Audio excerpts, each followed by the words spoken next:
keep going. Like, for real. Come and tap in with the Jacksons. We living, we learning, we laughing. No capping, we all about action, action, action, yeah. Jesus is our main attraction. We glorify him with our passions. No capping, we all about action, action, action, yeah. Tap in with the Jacksons. Tap in with the Jacksons. You know we about that action. You know we about that action. Tap in with the Jacksons. Tap in with the Jacksons. You know we about that action. Yo, yo, yo, yo. Welcome back to the Jacksons. in action. The Jacksons in action. I didn't mean it that time. Lord. I didn't mean to do it that time. Welcome, y'all. Welcome. One thing that y'all gonna learn about us is He's super chill and I'm hype. yeah. Sometimes Until I'm not. And roles reverse. And when they reverse, it's like a super drastic. exactly what she said. And today is one of them days. Y'all, I where ate we some are pineapple. on the opposite end. I ate some pineapple. They don't care about your pineapples. Nah, they need to know. Y'all, pineapple has a lot of sugar in it. Natural sugar. And she don't need no more. I'm telling you that right now. So I am happy. quit eating pineapples And quit it's eating not unhealthy. So Quit eating pineapples no, if it's going to it's have you nutrient. like this. You told me. We don't need to go. You told me to eat some pineapple. Yes, eat pineapples and don't eat pineapples. Whatever the Lord put on your heart, that's what you need to do. He put on my heart to eat the pineapple. Welcome, and here we are. welcome to y'all. Didn't know y'all was getting a comedy show too, huh? Well, we say we living and learning and laughing, huh? Woohoo! She is woo. Lord, help us through this episode. Help us today. Oh, Lord. Alrighty, y'all. Let's get into this. Welcome back to another episode, man. We're coming at y'all weekly. This next topic is very important. And it's what, baby? You've got nothing to prove. You have nothing to prove. You don't have to prove nothing to nobody. To nobody. Seriously. We need to remind ourselves that we have nothing to prove. Like, when you hear, I got my story, so I'm going to let you go first, baby. When you hear you have nothing to prove, what do you think about? Not going into details, but I feel like a lot of us, myself included, we have people in our lives that we feel like we have to prove ourselves to. Sometimes we feel like we have to prove ourselves to parents or parental roles or people who play parental figures in our life. And there comes a certain point when that approval or that need for their approval, it actually becomes unhealthy.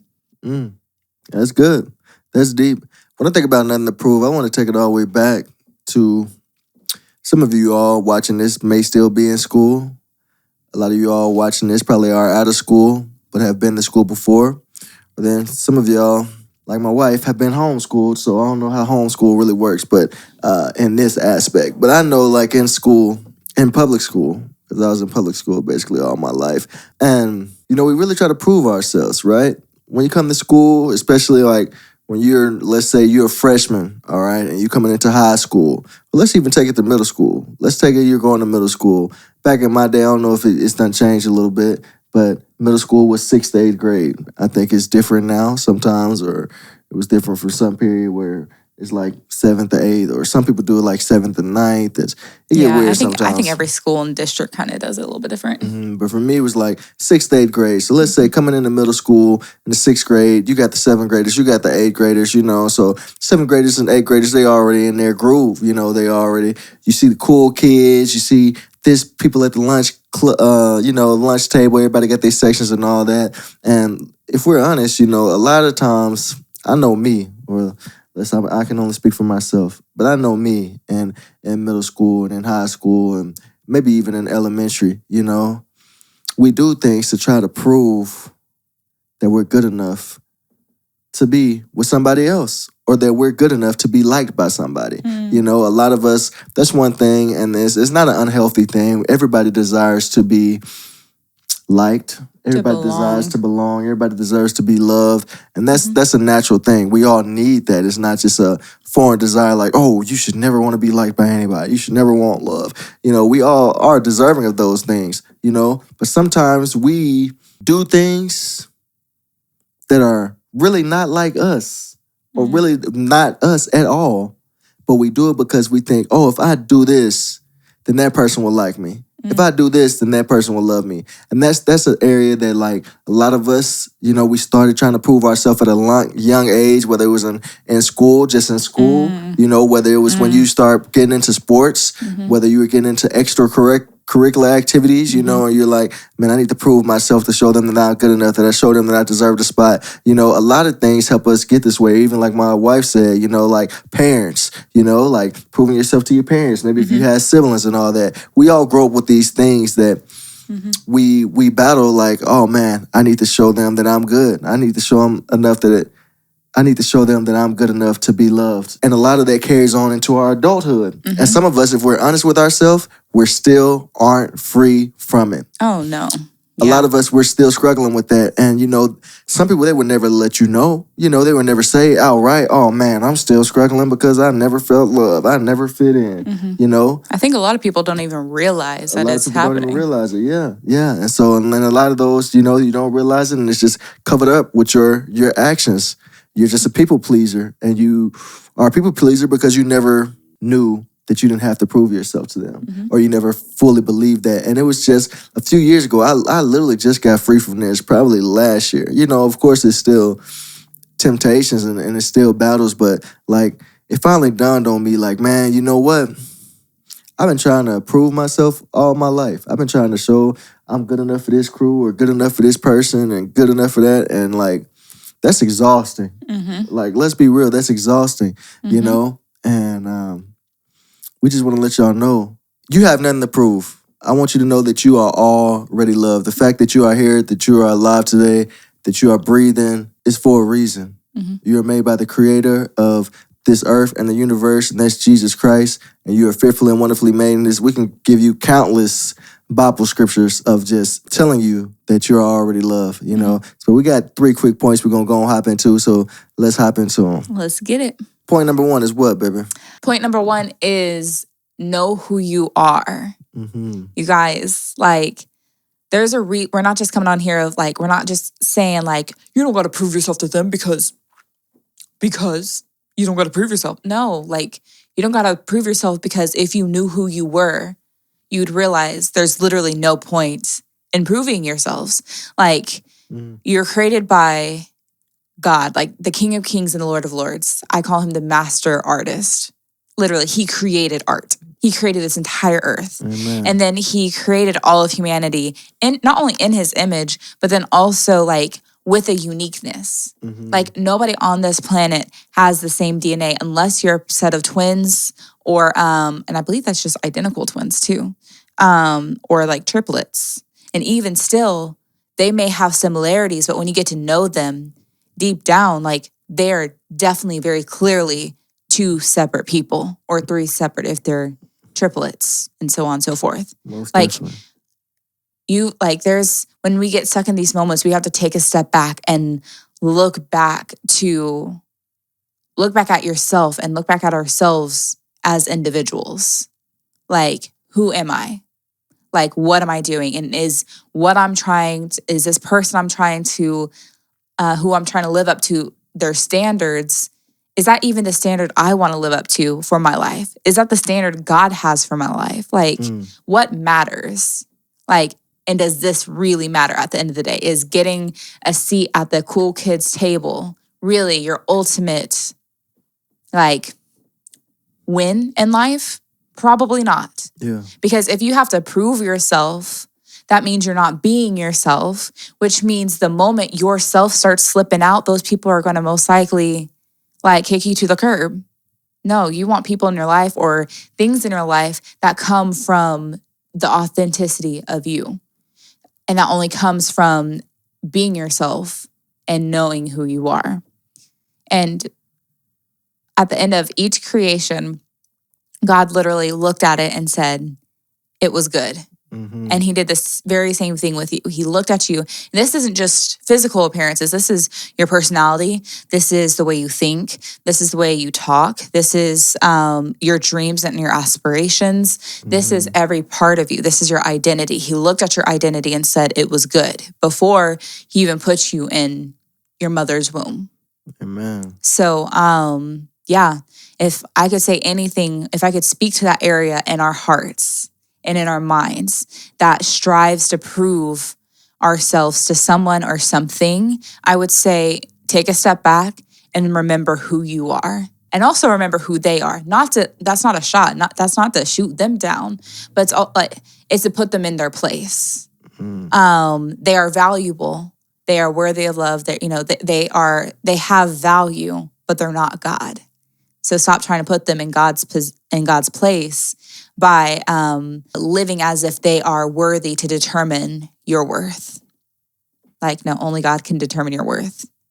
And he says that you're a masterpiece. He says that you are matchless. Yeah. Amen. Hey, she really just got a hammer and just knocked it on in there. Just nailed that for real.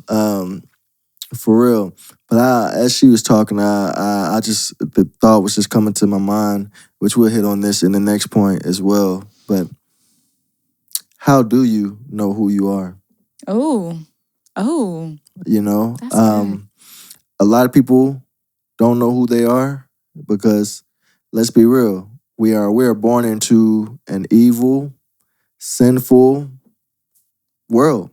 Imperfect world, just corrupt world, you know? And so some people really don't know how to know who they are because they were never taught. Like even from a young age, some people may grew up in a household where they didn't have both parents in the home.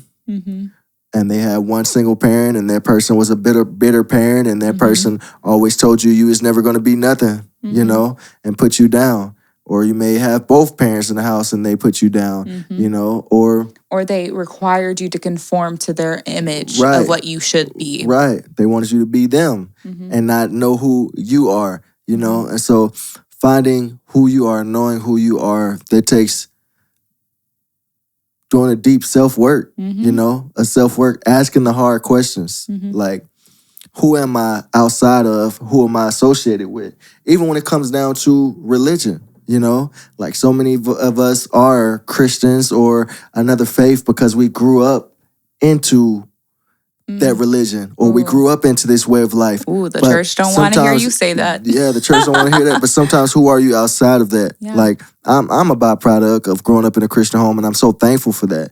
But there still was a season of my life where I had to find myself in God outside of what I was raised into, you know? And so like, if you don't know who you are, then go and do the hard work and figure it out. Because if you don't know who you are, you're really not going to be much help to this society at all, you know? And that sounds harsh, but it's the truth. Yeah. It's the truth. And so that leads us to our next point. Well, really quick, I want to touch on that actually. I'm sorry, that was really good.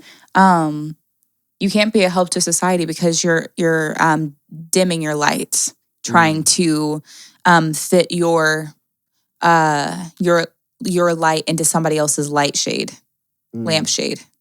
And it's not supposed to be that way, but like practically, I think what that looks like is asking yourself questions. Like, and trying to be as honest as you can. I love journaling, so I always recommend journaling. But just asking yourself questions, like as you go about stuff. Do you like this? Like, do you really like this? Or do you not really care for it? Or where does it fall on the spectrum? What are your real desires? What are your real aspirations? What are your real values? Another thing to recognize is a lot of people, myself included, I struggled with this. God had like really break this off me. Associate their identity with what they do. And so if you don't know, I'm a dancer. I've danced since I was 8, like for a forever long time. Anyways, and it's been really hard because the last several years, God's been like, he's separated me from dance. Like I was still dancing, but just not to the amount and the extreme extent that I would have liked to be. But in that time, he's been breaking dancer off of my identity. Because like when people would ask me like, who are you? Tell me about yourself. I'd be like, well, I'm a dancer. And like dance was just my entire identity. And it was really hard when it got taken away from me. Like really, really hard. Like I lost myself in a sense. Wow. I didn't like go off the deep end and start doing crazy stuff, but sometimes it happens. Because when you lose yourself, then like that happens. So know that your identity is much deeper than just what you do. Who are you when everything gets stripped away? That's good. And that leads us to our next point. And our next point is what, baby? Love who you are. Love who you are. Yes. You got to love who you are. So, like we just said in the last one, you got to do the work. You got to do the hard work to know who you are. Ask yourself the hard questions. Figure out what you like, what you don't like. Like my wife said, outside of what you're gifted in, outside of what you're talented in, or outside of even your passions, you know, like, because you're more than your passions as well, you know. But this next one is so key. Love who you are. Because if you do not love yourself, you cannot love anybody else the way that they need to be loved.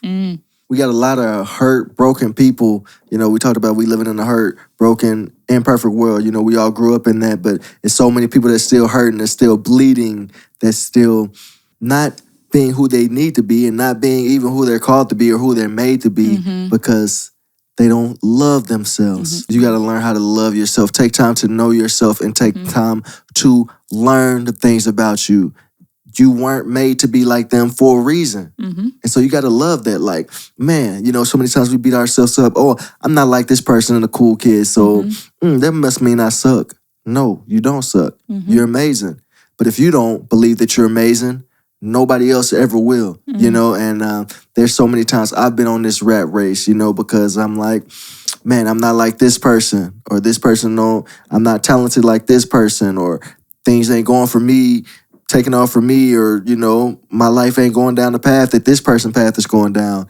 And it's not made to. Yeah. It's not made to. I got to learn how to love the path and the journey that God has for me, and love every part of it. Like even the ugly parts. Like you got to learn how to love the journey. And because we're all on a process, nobody, even the person that you might have been trying to prove yourself to your whole life, nobody on this earth has arrived. Nobody on this earth is perfect.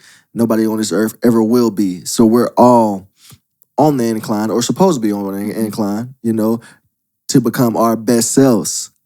But if you're so distracted trying to be somebody else, or putting yourself down because you're not like somebody else, then you're just putting yourself on the path of the decline.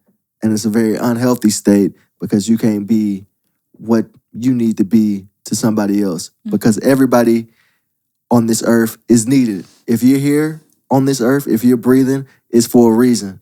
And it's not just for you. It's bigger than you. It's bigger than you. We need to love ourselves, but we need to learn how to love ourselves because there are other people in the world that are waiting on our love. But we cannot pour from an empty cup. So you got to learn how to fill your love cup up and love yourself. Yeah, definitely. It was funny because when I hear that statement, one thing I think of is I saw a YouTube video and this girl was talking about one thing that she had just recently learned and was starting to implement was loving herself the way she loves other people, or doing the things for herself that she would do for other people. So all the ways that she would go out of her way for other people, doing that for herself because she finds value in herself. Because we do those things when we find value in other people. Well, we need to start seeing the value in ourselves. I think another thing is like recognizing that you're beautifully in process. Like we're all beautifully in process. We're like a flower that is very slowly like just unraveling and opening up. And one day when we get into heaven, God will just have us fully bloomed and just shining bright in the glory of Him, and in reflection of Him. But right now you have to respect the process. I'm not saying just give yourself every excuse in the world, but I'm saying give yourself grace. Like learn from your mistakes, but also don't beat yourself up because of your mistakes. Like you're human, come on. Like I always say, if you learn from it, then it's not a failure. It's actually a win because you gained knowledge. Nobody beats up or puts down scientists for failed experiments. Like scientists don't beat themselves up over failed experiments. No, they're in their journal or taking notes or like in their little recorder thing saying, well, experiment number blah, blah, blah, blah, blah, failed because of blah, blah, blah, blah. Like they're taking note of their failure. Right. So give yourself grace, like love yourself. Like you have permission to love yourself. Loving ourselves does not have to be arrogant. It's allowing God to show us our own beauty and our own worth and our light, so we know how to shine our lights on other people. Most definitely. And even glorify him, because we're just a reflection of him. And that leads us to our last point, and we'll make this one quick because we've went a lot longer on these other ones, and some of this stuff got real deep. So I'm pretty sure we'll hit on these topics again and go even deeper. Yeah. But the last point is what, baby? Y'all, don't lose heart. Don't lose heart. Know who you are, love who you are, and don't lose heart. And I'm gonna make it real simple because just like my wife was saying in the last point is you can't lose heart because it's a process. Nothing happens overnight. Nothing happens overnight. Even if, you see a celebrity feel like, oh, they just got famous overnight or something like that. They didn't, because it took some time for them to learn that talent. And though they might got discovered very quickly and just blew up, it wasn't overnight that they just learned how to rap, or they learned how to play basketball, or they learned how to play volleyball, or they learned how to sing. It's no, even the overnight successes that we think happen in the world are not overnight. It took time. It took a process to get there. And the main thing I want to say with this point is the only way that you win in life and get to the destination and get to the goal, like, of course, we're never going to be perfect. We're never going to, reach the just finale here on earth. Like my wife said, we're going to be glorified in heaven with Jesus. But the only way you win in life and even reach and achieve the goals of some things that you want to be, because we all should have goals and dreams and aspirations that we want to be, you really can reach them. I promise you can reach them. The way to do it is to not quit. All right? The way to win in life is to not lose heart, to not quit, to not give up. Quitting is the easy route. We all gonna have bad days. We all gonna have times where we're like, nothing works out. We thought this was gonna happen and this didn't happen, But you just gotta try again. First you don't succeed, try and try again. Just like my wife was saying with the scientists and the experiments. Like, it's trial and error. This life is trial and error. You get up, you learn. You fall down, you get up, knock the dust off your shoulders, rub the little boo-boo on your knee, and keep going. Like, for real. Your favorite celebrity, your favorite artist, your favorite athlete, your favorite person, your favorite mentor, your favorite pastor, your favorite teacher, your favorite preacher, your favorite scientist, your favorite pilot, your favorite captain of a ship, they only got there because they did quit. That's how you reach your goal. So don't quit, don't lose heart. Yep. And only thing I really have to say, maybe, is if the end goal or end destination was just salvation, God would have poofed us up into heaven the moment we said yes to Jesus. But he didn't. He kept us here. And yes, he covered our sins. He made us white as snow. However, we still have these battles too. Sometimes, not sometimes, we do. We do have these battles and we go through life. And I'll never forget one of the most beautiful revelations the Lord gave me was that the reason behind that is because he loves the process. He's not afraid of the process. If Jesus is not afraid of the process, then why are we afraid of the process? Well, I mean, I get why we're afraid of the process. I get it. I'm afraid of the process sometimes. But use that as encouragement. Like, God intended to go through the process with us. So he's right there holding our hands, taking each step with us. And you're never alone in the process. Yeah, you're never alone in the process. That's a reason for you not to lose heart. Even when you feel alone, you're not alone. Yeah, that's it. Know who you are, love who you are, and don't lose heart. That's it. Alrighty. Hey, man, this episode, man, really got deep, man. It's something I look forward to going back and listening to this myself, you know, because I feel like God really dropped some stuff. But with that being said, too, just always, you know, we don't always get it right, you know. We not sitting here saying, oh, we know all the answers. All our ways is right and every word we say is correct, you know. So if something sound weird, hit us up about it. Be like, oh, I don't know about that, the Jacksons. Oh, y'all gonna have to go a little deeper on that one, or y'all gonna answer this question. You know, we don't got all the answers, you know, but like we said from the jump, we're on the journey. So we're all learning and we're just showing you and telling you, you know, how these things come across to us. Yeah, we're just taking you guys along the journey of things that God's revealing to us, areas He's trying to grow us in, et cetera, et cetera. So when we bring something to you, please know that we are in that process with you, or recently out of it. So. For sure. So with that being said, man, we appreciate all of y'all watching and listening. Yes. And then my wife gonna let you know what you need to do. Alrighty, guys. So if you're watching this here on YouTube, please be sure to let us know what you think by smashing that like button, leaving us a comment. What did you take away? What was beneficial, et cetera, et cetera. Yeah. If you are new here, please hit that subscribe button and that bell notification so you can know every single time that we drop a video. Sure. And then, of course, share it with your friends and family, okay? If you are listening on our new podcast, thank you for listening. I appreciate you. Be sure to leave us a review. Yeah. Oh, sorry. We appreciate you. But please leave us a review. Also follow us if you haven't already. And then be sure to share this episode with somebody who could benefit from it. Most definitely. And as always, we just want y'all to stay love-driven, family. We love y'all. And we'll talk to y'all next time. Bye. Peace.